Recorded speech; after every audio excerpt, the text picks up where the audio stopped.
오늘은 마태복음 6장 주기도문 설교, 오늘 벌써 8번째 시간이죠. 8번째 시간입니다.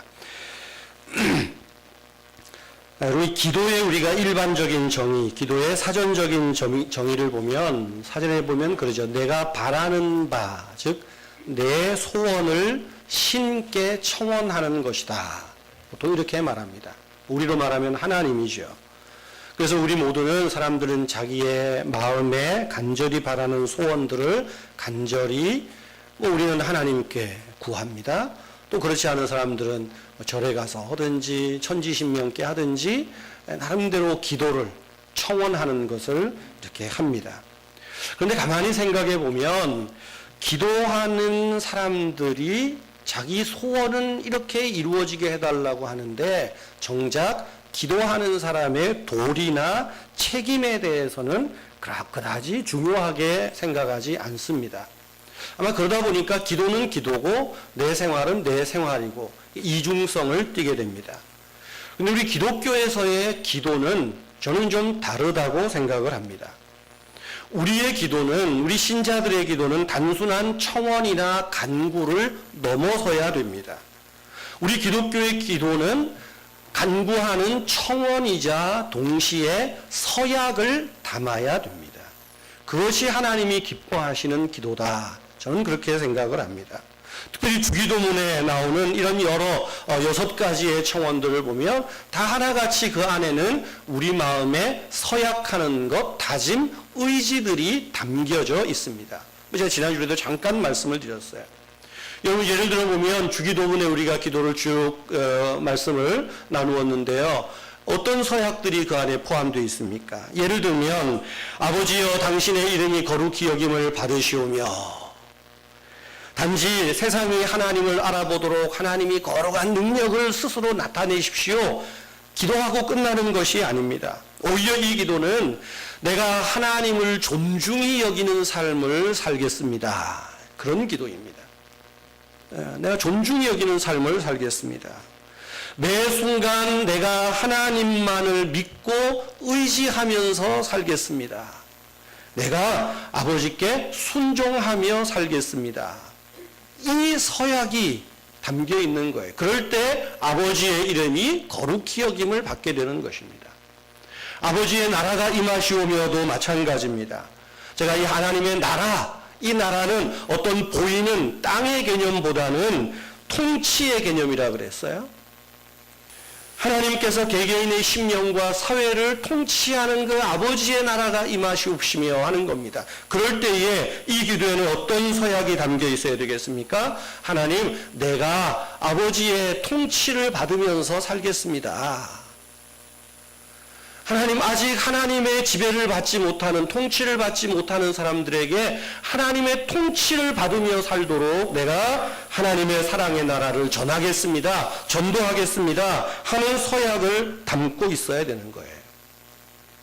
세 번째 기도도 마찬가지입니다. 아버지의 뜻이 하늘에서와 같이 땅에서도 이루어지이다. 이건 역시 뭡니까? 내가 아버지의 뜻을 이루는 도구로 살겠습니다. 하는 말이에요. 아버지의 뜻을 이루는 사람이 되겠습니다. 그럴 때 아버지의 뜻이 하늘에서와 같이 땅에서도 이루어지는 거예요. 일용할 양식을 주시옵소서. 하나님, 나 돈 많이 벌게 해주시고 좋은 집 주시고 큰 집 주시고 땡이 아닙니다. 이건 뭐겠어요? 우리가 하나님께만 의지하고 하나님으로부터 오는 양식을 먹고 살겠습니다. 내가 하나님을 의지하며 살겠습니다. 우리의 힘을, 내 힘을 우상화하지 않고 내 일의 열매를, 성공의 열매를 자랑하는, 우상화시키지 않겠습니다. 그런 다짐이 여기에 있는 거예요. 때문에 제가 이 설교를 할 때 그랬죠. 우리에게 일용할 양식을 주소서에는 우리 자신을 위한 기도, 어떤 기도를 했어요? 하나님, 나로 하여금 탐욕을 버리며 살겠습니다. 탐욕을 버리게 하소서. 자족하며 살게 하소서. 내 이웃의 어려운 형편들을 돌보며 살게 하소서. 이 의지, 이 서약이 담겨 있는 겁니다. 다섯 번째 간구도 마찬가지죠. 우리의 죄를 사하여 주시고 우리가 우리에게 죄 지은 자들을 사하여 준 것 같이 그건 예수님께서 이미 서약의 의미를 담아서 표현했어요. 내가 하나님 아버지께 죄 용서를 받는 것처럼 우리도 우리에게 죄 지은 자들을 용서하며 살겠습니다 하는 것입니다. 그래서 이 주기도문에는 간구만 있는 게 아니에요. 동시에 서약이 담겨 있는 것입니다. 내 의지가, 내 다짐이 담겨 있는 거예요. 여러분, 주기도만이 서약을 포함하는 것은 아닙니다. 우리가 일상에서 드리는 모든 기도와 간구에 역시 서약을 담아내야 됩니다. 그냥 내 소원, 내가 바라는 것만을 나열하고 끝내서는 안 됩니다. 예를 들어서 하나님 건강하게 해주십시오. 건강의 복을 주십시오. 우리 그런 기도 하잖아요. 그리고 사는 거 보면 전혀 건강하지 못하게 사는 사람들이 많습니다. 그거는 하나님을 만홀히 여기는 거예요. 하나님 나에게 건강하게 해주십시오. 건강의 복을 주십시오. 그러면 어떻게 하겠어요? 하나님, 내가 건강하기 위해서 열심히 운동하겠습니다. 내가 음식도 절제하면서 먹겠습니다. 이 다짐이 여기에 포함되어 있어야 되지 않을까요? 하나님, 내가 술도 멀리 하겠습니다. 담배도 멀리 하겠습니다. 뭐 이러고 건강해야지 실컷 다 하고 건강하게 해주십시오. 그러면 하나님이 그래 실컷 건강해 봐라 그럴 것 같아요. 교회를 위해서 기도할 때도 마찬가지입니다. 하나님, 우리 교회가 부흥되게 해주십시오. 성장하게 해주세요. 우리 그렇게들 많이 기도하잖아요. 기도로만 끝나면 안 됩니다. 여기에는 우리의 의지가 서약이 담아내야 돼요. 무엇입니까? 하나님, 내가 교회 부흥을 위해서 힘써 기도하겠습니다. 내가 교회 부흥을 위해서 힘써 전도하겠습니다. 내가 교회 부흥을 위해서 성장을 위해서 힘써 봉사하겠습니다. 예배하겠습니다. 전도하겠습니다. 그런데 내 의지가 약합니다. 주님, 힘을 주십시오. 이 서약이 함께 어우러지는 거예요. 이것이 우리 기독교인들이 하는 기도입니다. 여러분 기억하십시오. 기도에는 서약이 담겨 있어야 됩니다. 우리가 하나님께 기도하고 서약한 것을 따라 살려고 할 때 하나님은 그 이상의 응답을 주세요. 우리가 흔히 서약하는 기도, 서원 그러면 잘못해서 옛날에 그런 분들 많았죠. 하나님, 나한테 아들을 주시면 이 아들을 하나님께 바치겠나이다. 그거는 좀 서약이라기보다는 하나님과 내기하는 거예요. 근데 그렇게 내기한 집들 보면 별로 하나님께 안 바치더라고요. 제 친구 하나는 아버지가 목사님이세요. 그래서 목사님이 그랬답니다. 하나님, 이 아들들 중에 하나는 목사를 만들겠습니다. 아들이 넷인데 첫째도 목사 안 한다 그래, 둘째도 안 한다 그래, 셋째도 안 한다 그러니까 넷째를 막 우겨가지고 어쨌든 고신대 기독교 교육학과에 넣고, 그래서 저하고 같이 고신대학원에서 공부를 했습니다. 공부하면서 내내 하는 고민이 뭔 줄 압니까? 나는 목사하기 싫은데. 왜 왔어? 아이씨, 우리 아버지가 서원 기도했대잖아. 그건 아버지가 서원 기도한 거고 네가 안 했으면 안 하면 되지. 몰라 죽겠대요. 어찌어찌해서 가서 강도사도 하고 목사 안수도 받았어요. 지금은 목회 안 합니다. 그냥 장사합니다. 이런 식의 소원은 잘못된 거죠. 오히려 이 기도 속에서 내가 할 바를 찾는 거예요. 내가 할 바를 찾는 것입니다. 여러분, 우리가 하나님 앞에 간절히 구할 때 또 우리의 의지와 서약을 담아서 기도할 때에 하나님은 우리가 기도한 것을 능히 이루도록 힘을 주실 것이고 사람을 붙여주실 것이고 우리를 통해서 하나님의 뜻을 이루어 나갈 수 있도록 하나님의 뜻을 세워가실 줄로 믿습니다. 여러분 기억하세요. 우리의 기도는 그저 내 바라는 소원을 던져놓고 끝나는 것이 아닙니다. 던짐과 동시에 우리의 서약이 하나님 앞에서 이렇게 살겠다는 다짐이 함께 담겨 있어야 된다는 거예요. 여러분, 오늘 나눌 말씀은 주기도문의 6번째 간구이자 우리 자신을 위한 3번째 간구입니다. 따라합시다. 우리를 시험에 들게 마시고 다만 악에서 구하시옵소서. 시작. 우리를 시험에 들게 마시고 다만 악에서 구하시옵소서. 네. 여기 시험이라는 말이 재미있습니다. 시험이라는 말은 헬라어로 이 페이라스모스라는 말이에요. 근데 페이라스모스라는 말은 두 가지 의미를 동시적으로 가지고 있습니다. 하나는 시험이라는 뜻이고 또 하나는 유혹이라는 뜻입니다. 영어 성경에는 대부분 페이라스모스를 이 유혹 템프테이션으로 번역을 했습니다. 근데 우리말 성경에는 이 페이라스모스를 그냥 좀 포괄적인 의미로 시험, 테스트, 또는 어떤 데는 그 뭐 영어 성경에 트라이얼, 시련, 뭐 이렇게도 번역을 해 놓았습니다.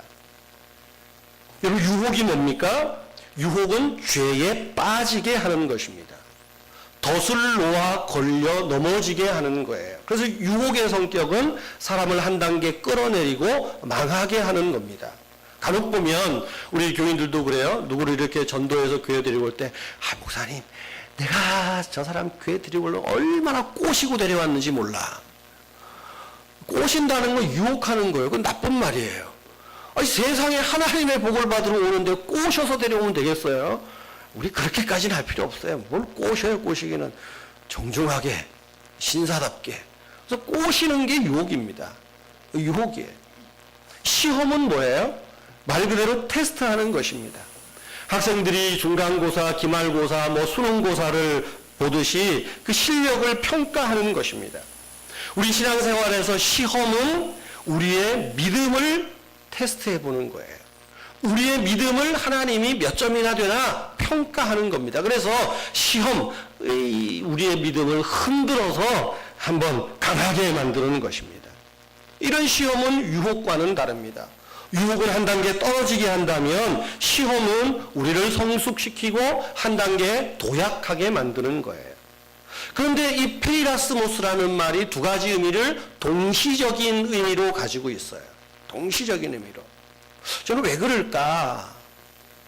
그래서 어떤 걸 유혹이라고 꼭 이렇게 나누고 시험이라고 뭘 상황에 따라서 해야 될까 하다가, 이 뭔가 큰 의미가 있겠다 하는 생각을 했어요. 마치 우리가 위험이라는 말을 쓰잖아요. 위험이라 그러면 위험할 위자, 기회 기자 같이 있잖아요.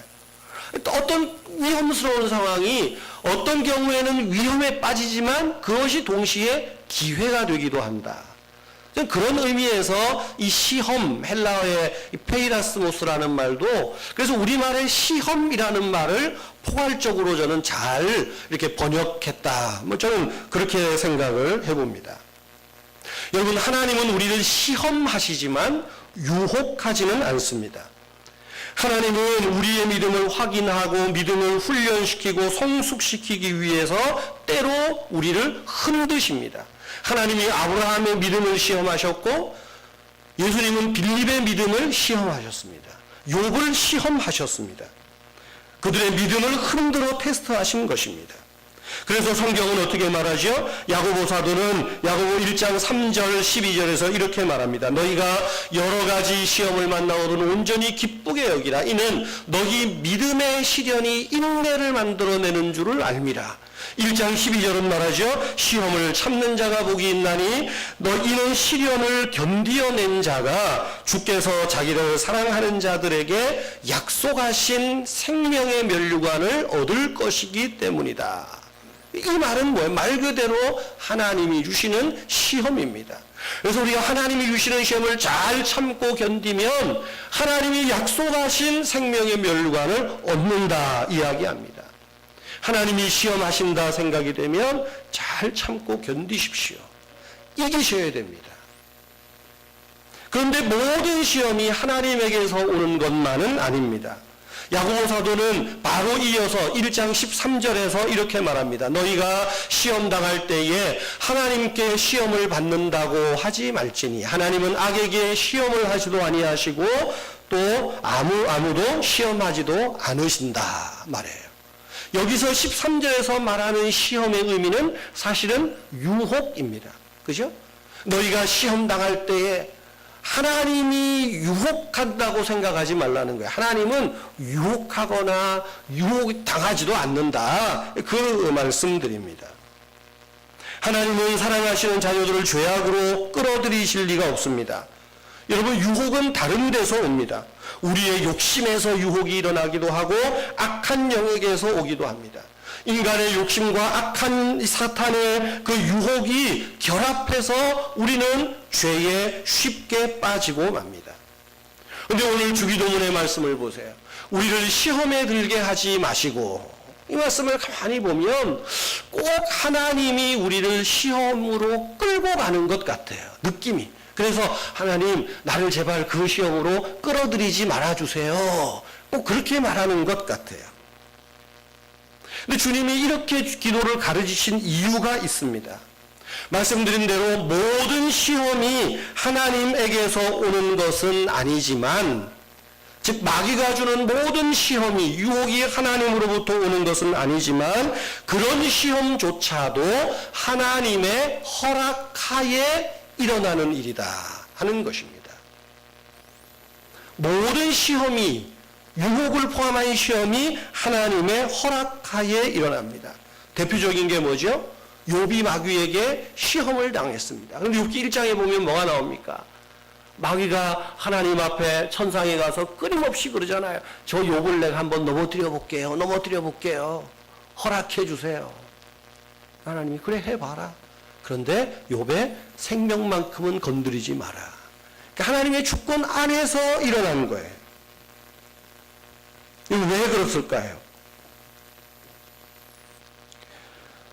우리는 우리가 만나는 여러 사건과 상황 속에서 어떤 게 하나님이 주시는 시험인지, 어떤 게 마귀가 주는 유혹인지 쉽게 구별하기 어렵습니다. 아니, 잘 구별이 안 됩니다. 왜냐하면 우리 마음에 욕망이 있고 욕심이 있어서요, 아무리 좋은 시험조차도 우리는 그걸 유혹으로 만들 능력이 재간이 있는 것 같아요. 한 사건을 통해서 하나님과 더 가까이 가게 만들려는 거룩한 의지가 있는가 하면, 어떤 사건을 만나면 하나님으로부터 멀어지는 악한 의지가 있어요. 그러니까 우리가 어떤 게 하나님이 주는 시험인지, 어떤 게 마귀가 주는 유혹인지 사실은 구별이 안 됩니다. 그런 면에서 여기 페이라스모스, 우리말로 시험을 포괄적으로 말한 것은 저는 의미가 있다고 생각을 해요. 왜 그렇습니까? 하나님이 원하시는 바가 있어요. 하나님은 우리가 무슨 일을 만나든지 한 단계 내려가는 계기가 아니라 한 단계 성숙하는 계기를 만들기를 하나님이 원하신다는 것입니다. 우리가 어떤 안 좋은 사건을 만날 수도 있고 좋은 사건을 만날 수도 있어요. 그런데 그 사건이 내게 유혹이 아니라 시험이 된다면 내가 성숙해 가지만, 오히려 그 사건이 나에게 유혹으로 작용하면 나는 한 단계 떨어지고 마는 거예요. 여기 욥을 생각해 보세요. 욥은 마귀가 분명히 시험을 했어요. 그런데 욥은 결과적으로 한 단계 더 성숙한 신앙이 됐습니다. 욥기 마지막 장에 있는 말씀대로 내가 이제까지 하나님에 대하여 귀로 보았지만 이제는 내가 눈으로 하나님을 봅니다. 놀라운 신앙의 경지에 이르지 않았습니까?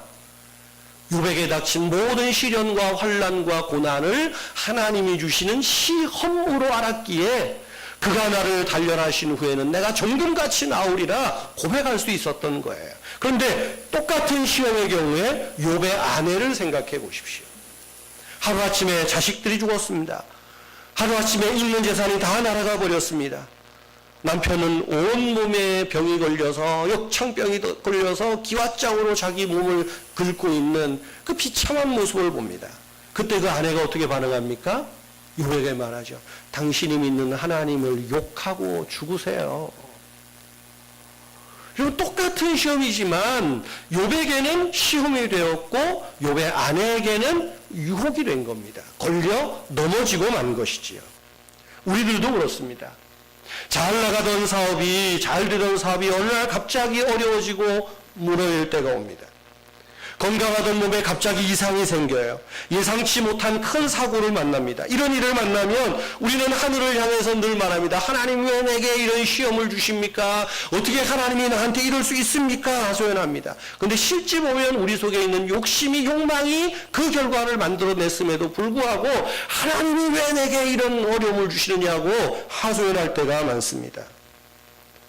어려울 때마다 하나님을 원망하고 하는 모습을 보면 참 내가 하나님이라면 참 답답할 것 같아요. 답답할 것 같아요. 좋은 거 줄 때는 가만히 있다가 쟤는 왜 그래? 내가 봉인 줄 알아? 그럴 것 같아요. 내가 하나님이라면. 그 내 이름 가운데 봉자잖아요. 내가 봉이냐? 내가 봉인 줄 알아? 니네는 뭐가 좋아하면 왜 나한테 왜 이러십니까? 예? 따이냐? 그러실 것 같아요. 환경이 잘 풀릴 때도 있어요.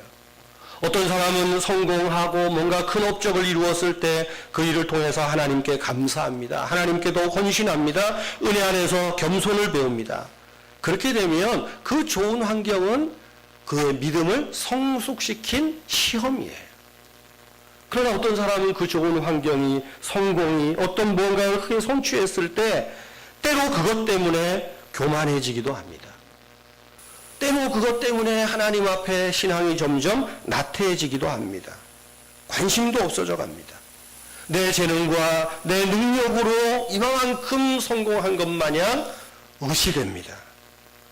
그렇게 되면 그의 성공은 결국 유혹밖에는 되지 않았다는 사실이죠. 우리가 무엇이 하나님의 시험이냐 유혹이냐 사실은 알 수 없습니다. 그러나 우리의 반응이에요. 믿음의 반응인 겁니다. 오늘 주기도문 말씀 다시 보세요. 우리를 시험에 들게 하지 마시고, 누가복음 판 주기도에 보면 누가복음 주기도에는 요까지만 있습니다. 우리를 시험에 들게 마시고. 근데 마태복음은 좀 더 구체적인 표현을 해요. 그러면 이 시험은 어떤 종류의 시험이냐? 이 시험은 하나님이 주는 거냐, 누가 주는 거냐를 좀 더 밝히고 싶었던 것 같습니다. 그래서 마태는 이 뒤에다가 좀 더 구체적으로 악이라는 표현을 써요. 그래서 악에서 구하시옵소서, 악으로부터 구해달라 덧붙이는 것입니다. 여러분, 이 악이 무엇입니까? 대부분의 성경학자들은 이 악을 어떤 악한 상황이나 악한 행동을 뜻하는 것이 아니라 악한 자, 곧 사탄을 칭하는 말이다 라고 대부분의 학자들이 동의합니다. 그래서 악에서부터 구하시옵소서 하는 말보다는 악한 자들로부터 우리를 구출해 내소서, 구출해 주십시오. 또 다르게 말하면 보호해 주십시오.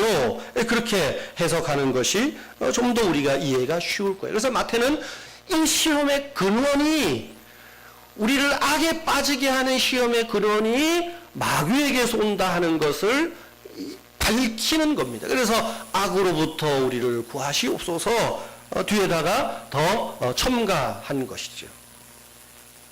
여러분, 이렇게 볼 때 마태복음의 6번째 간구는 사탄의 유혹이 전제되어 있습니다. 사탄이 아담을 유혹했듯이 우리를 향해서도 유혹합니다. 보기에 좋고 탐스럽기도, 먹기에 탐스럽게 할 만큼 달콤한 말로 우리를 유혹해 옵니다. 우리의 힘으로는 그 사탄의 유혹을 저지할 힘이 없음을 고백하는 거예요. 그래서 이 6번째 간구, 우리를 시험에 들게 마시고 다만 악에서 구하시옵소서, 이 말을 제가 제 나름대로 번역하면 이런 거예요. 하나님이 우리를 사탄이 주는 유혹에 떨어지는 것으로부터 막아주시고 보호해 주십시오. 하나님, 나는 약합니다. 나는 시험과 유혹조차 구별할 수가 없습니다. 하나님, 내게 지혜를 주셔서 사탄의 유혹에 떨어지지 않도록 하나님이 내 발걸음을 막아주시고 나를 보호해 주십시오. 이렇게 기도할 수 있는 거예요. 그러면 성도 여러분, 어떻게 우리가 삶에서 겪는 모든 사건들 속에서 죄에 빠지는 유혹이 아니라, 악한 자가 주는 유혹조차도 우리가 성숙한 신앙에 이르는 이 시험으로 바꿀 수 있는 힘이 있어야 되지 않겠어요?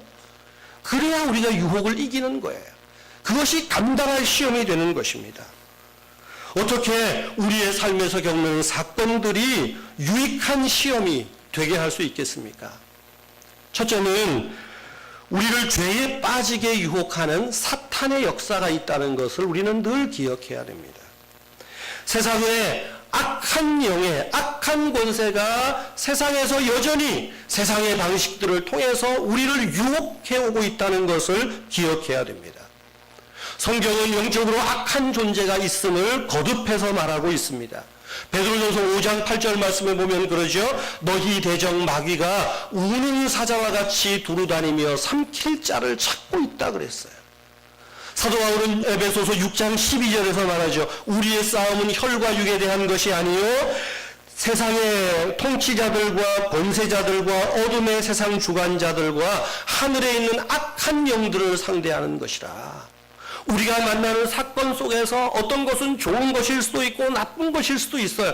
그 사건 뒤에 악한 자가, 마귀가 기회를 보아서 우리를 넘어뜨리려고 공격해오고 유혹해 한다는 것을 우리는 기억해야 됩니다. 모든 참됨과 선함이, 아름다움이 궁극적으로 하나님께 옵니다. 마찬가지로 모든 거짓과 악함과 고난이 사탄으로부터 온다는 것을 기억해야 돼요. 때문에 우리는 시험에 들게 마시고 이 사탄의 소나기에서 우리가 벗어나도록 하나님 나를 보호해 주십시오 기도할 수 있는 거예요. 사탄의 본질은 속이는 자입니다. 사탄의 본질은 속이는 거예요. 사탄은 광명한 천사로 가장하여서 우리에게 접근해 옵니다. 사탄은 은밀하게 속삭입니다. 괜찮아. 그 선악과 따먹어도 괜찮아. 네가 하나님같이 되는 거야. 네가 너를 주장하고 살아야지. 너를 주장하고 살아. 너도 하나님이 될 만한 능력이 있어. 네가 최고야. 끊임없이 속삭입니다. 그래서 사탄은 우리가 하나님을 사랑하고 이웃을 사랑하는 것보다는 다 자신에게, 그래서 더 이기적이고 욕망적이고 욕심적이게 집중하게 만드는 거예요. 달콤한 말로 그렇게 하는 겁니다. 그 뒤에는 누가 있다고요? 마귀가 그렇게 유혹해 오는 거예요. 때문에 우리가 어떤 사건을 만날 때 정말 우리 속에 어떤 욕망을 불러일으키는 뭔가가 있다면 지금 사탄이 나를 넘어뜨리려고 유혹해 오는구나 알라는 것입니다. 그럼 그러기 위해서 사탄의 유혹을 더더욱 잘 깨우쳐 알기 위해서는 어떻게 해야 되겠습니까? 두 번째는 시험에 들지 않게 깨어서 기도해야 됩니다. 예수님께서는 주님이 붙잡히시기 전에 제자들에게 말씀하시죠. 누가복음 22장 46절에 너희는 시험에 들지 않도록 깨어 기도하라고 했습니다. 시시각각 마귀가 우리를 유혹하려고 넘보고 있다는 것을 인식하고 깨어 있으라는 거예요. 기도하라는 거예요. 사탄은 우리보다 강합니다. 우리 힘으로 우리가 사탄을 이길 수 없습니다. 시험에 들지 않게 깨어 있어 기도한다는 것은 나의 약함을 인정함과 동시에 전능하신 하나님, 강력하신 하나님의 도우심으로 내가 이 유혹을 이길 수 있다는 것을 확신하고 믿는 거예요. 우리가 깨어 기도하지 않으면 사탄의 속임수에 넘어갈 수밖에 없습니다. 어려운 시련이 오면 사탄은 우리에게 하나님을 원망하도록 부추깁니다. 좋은 일이 만나면, 뭔가 성공하면 그건 네 힘으로 됐다고 너를 자랑하라고 사탄은 우리를 부추깁니다. 때문에 정신을 차리고 깨어있어 기도하라는 거예요. 때문에 시험에 들지 말게 하소서 기도하는 겁니다. 세상은 악하고 나는 약하다는 걸 알기 때문이에요. 내가 세상보다 결코 지혜롭지 못하다는 걸 알기 때문이에요. 여러분, 우리가 약한 존재임을 하나님 앞에서 인식한다면, 사탄의 권세가 악한 세력을 움직이고 있다는 것을 기억한다면 우리는 깨어있어 기도하지 않을 수 없는 것입니다. 그럼 깨어 기도한다는 것이 뭘까요? 우리가 이 보네퍼 40일 묵상집에 보면 참 여러 주제와 맞는 내용들이 참 많은 것 같습니다. 이 책 28페이지에 보면 이 깨어있음에 대해서 쭉 이야기를 합니다. 좀 몇 가지 소개를 하겠습니다. 깨어있다는 것은 정신을 차리는 것을 말합니다. 허망과 꿈과 소원 속에 머무는 것이 아니라 현실의 두 발을 딛고 살아가는 것입니다. 깨어있다는 것은 낮을 사랑하고 낮의 일을 사랑하는 것입니다. 다른 말로 하면 헛된 환상을 품지 않는 것입니다. 헛된 환상은 세상을 우상화하고 오직 하나님 한 분에게 고정시켜야 할 시야를 흐리게 만듭니다. 깨어 있다는 것은 세상을 판단하는 눈으로 보는 것이 아니라 하나님 앞에 있는 그대로를 보는 것입니다. 깨어 있다는 것은 열린 마음으로 미래를 준비하는 것이며 두 눈을 똑바로 뜨고 미래를 직시하는 것입니다. 깨어 있다는 것은 하나님의 밝은 낯을 있는 그대로 보고 하나님의 피조물과 하나님의 모든 역사를 사랑하는 것입니다. 그와 동시에 피조물의 고통을 보고 타인의 공경과 무기력함을 보고 그가 도움을 구하지 않아도 그의 필요를 채워주는 것입니다. 깨어있다는 것은 영원한 책임에 대해서 아는 것입니다. 인간 스스로의 노력으로는 이처럼 깨어있을 수 없습니다. 하나님이 친히 우리를 하나님 앞에서 사는 삶으로 부르셔야 깨어있을 수 있습니다. 깨어있다는 것은 하나님 앞에서 사는 것을 의미합니다. 깨어기도 하는 게 뭐예요? 하나님 앞에 사는 거예요. 하나님 앞에 사는 게 뭡니까? 우리를 시험에 들게 마시고 악한 자의 손아귀에서 벗어나게 해주십시오. 악한 자의 손아귀에서 우리를 보호하시고 막아주십시오. 기도하는 것 아니겠습니까? 여러분, 세 번째로 우리가 당하는 이 시험, 유혹들을 시험으로 성숙시키는 기회로 삼기 위해서 어떻게 해야 될까요? 세 번째는 하나님의 말씀을 우리 마음에 두어야 됩니다. 시편 119편 11절 말씀, 우리 앞에 화면을 보시고 다 같이 읽겠습니다. 시작. 내가 주께 범죄하지 아니하려 하여 주의 말씀을 내 마음에 두었나이다. 아멘. 주께 범죄하지 아니하려 하여. 결국 뭡니까? 내가 마귀의 유혹에 넘어지지 않기 위해서 말씀을 내 마음에 두었다라는 거예요. 하나님의 말씀을 우리 마음에 담아둘 때 사탄의 속임수를 꿰뚫어보는 지혜가 생겨요. 사탄의 괴계를 꿰뚫어보는 안목이 있는 거예요. 그래서 다윗은 시편 19편에서 이렇게 말하죠. 여호와의 말씀은 완전하여 우리의 영혼을 소성시킨다. 여호와의 말씀은 우둔한 자를 지혜롭게 한다. 여호와의 말씀은 우리의 마음을 기쁘게 한다. 여호와의 말씀은 세상을 보는 우리의 눈을 밝게 합니다. 그러므로 내가 하나님 말씀을, 율법을 금 곧 수금보다 더 사모할 것이고 꿀과 송이끌보다 더 말씀이 더 답니다. 이야기하는 거예요. 성도 여러분, 우리 중에 어느 누구도 이 세상에 사는 동안에 시험을 피할 길이 없습니다. 시험, 걱정, 모든 괴로움 없는 사람은 누구냐? 그 다음 나오는 찬송이 뭐예요? 염려 말고 우리 주께 아뢰세. 그러지 않습니까? 그러나 세상에서 만나는 모든 시험을 생산적인 훈련이 되게 하느냐, 파괴적인 유혹이 되게 하느냐, 우리 안에 달려 있습니다. 이 시험을 통해서 하나님께 더 가까이 나갈 수도 있고 하나님께로부터 더 멀어질 수도 있습니다. 여러분, 아브라함을 보세요. 아브라함이 가나안 땅에 내려갔을 때 큰 기근이 있었습니다. 그때 하나님이 아브라함에게 말하죠. 너는 애굽으로 내려가라. 자, 기근이라는 큰 시험 하나님이 주신 거예요. 애굽으로 내려가라. 순종했어요. 그런데 애굽에 내려가 보니까 아브라함의 그 아내 사라가 얼마나 미인입니까? 제 아내처럼 말이죠. 그러니까 이 애굽의 왕이 침을 질질 흘리고 그러잖아요. 야, 그걸 눈치채고 어떻게 해요? 야, 저놈들이 나를 죽이고 내 아내를 빼앗을지 몰라. 그리고는 말하죠. 아, 내 누이라고. 내 누이라고. 뭐죠? 유혹이 된 거예요. 하나님이 이 기근을 주면서 애굽에 내려가라 순종하고 잘했는데 그만 거기서 유혹을 당한 거죠. 죄에 떨어지고 만 것입니다. 우리도 얼마든지 그래요. 하나님께서 우리를 흔드실 때에 우리가 거기에서 정말 믿음으로 하나님 앞에 순종하고 잘 참고 견디어내면 틀림없이 우리는 더 성숙할 거예요. 그런데 거기서 그만 넘어지면 또 뒤로 밀려나는 것 아니겠습니까? 그러므로 우리는 우리를 시험에 들게 마시고 악한 자로부터 우리를 구해 주십시오. 보호해 주십시오. 악한 배후가 악한 자가 활동하고 있음을 기억해야 됩니다. 그리고 우리는 이 기도를 드릴 때마다 우리의 약함을 인정하고 늘 깨어 기도함으로 시험이 훈련이 되어질 수 있도록, 우리를 성숙시키는 목적이 될 수 있도록 또한 서약하고 다짐해야 하는 것입니다.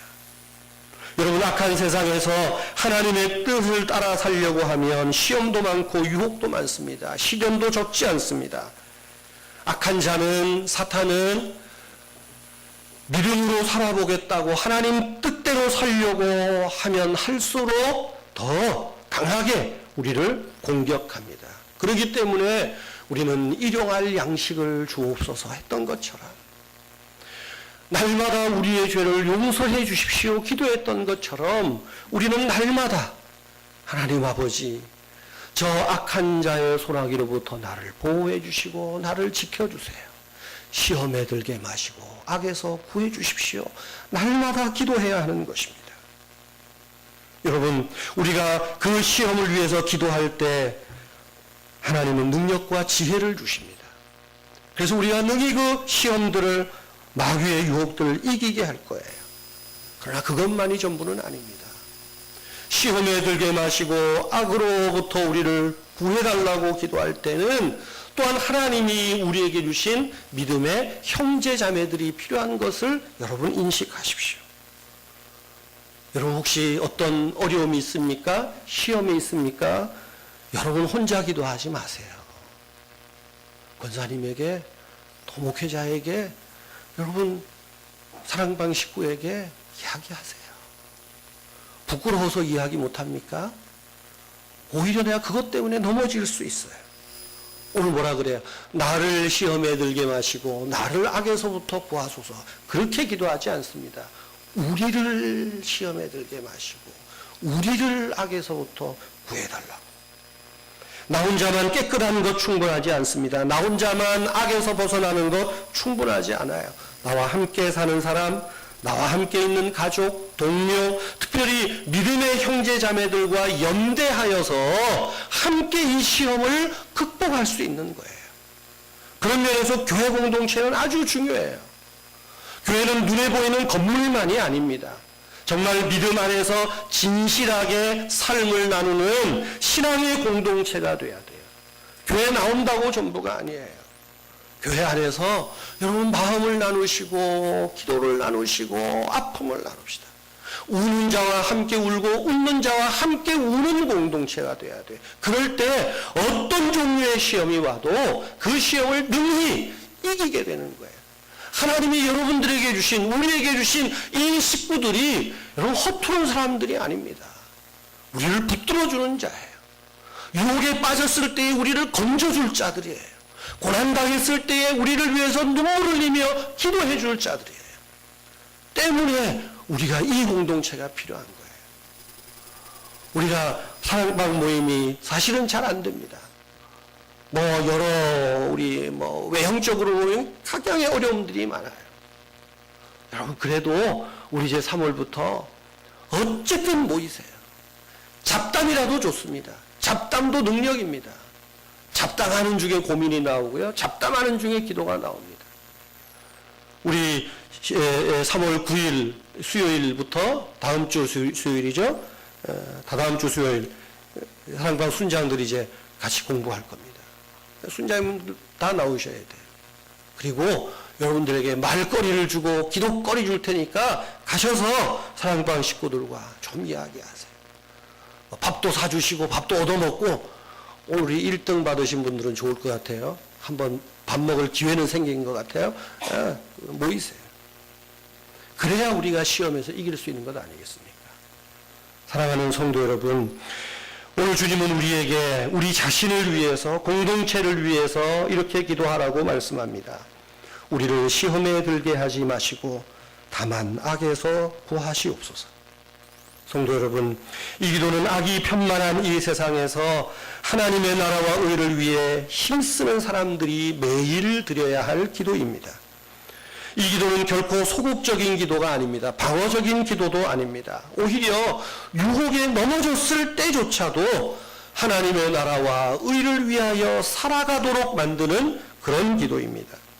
때로 우리의 믿음이 흔들리고 시험당해서 우리의 믿음이 흔들리고 하나님을 향하여 원망하는 마음이 있다 손치더라도 이 기도를 통하여 우리의 믿음은 다시 원래대로 복귀할 수 있는 거예요. 회복될 수 있는 것입니다. 때로 악한 자의 손에 떨어져서 시험을 당하고 고난을 당하고 지금 우리 교우들 가정에도 몇몇 가정들이 또 자녀들의 가정에서 그런 가정들이 있습니다. 여러분 그럴 때에 우리를 시험에 들게 마시고 악한 자의 소나기에서 벗어나게 해주십시오. 여러분 이 기도가 다시 그를 일으켜 세울 수 있는 능력의 기도인 것을 기억하시기를 바랍니다. 매일 일용할 양식을 주십시오. 매일 내가 지은 죄를 용서하십시오. 매일마다 우리를 시험에 들게 마시고 악에서 구하시옵소서. 이 기도로 승리하시는 저와 여러분 되기를 바랍니다. 우리 찬송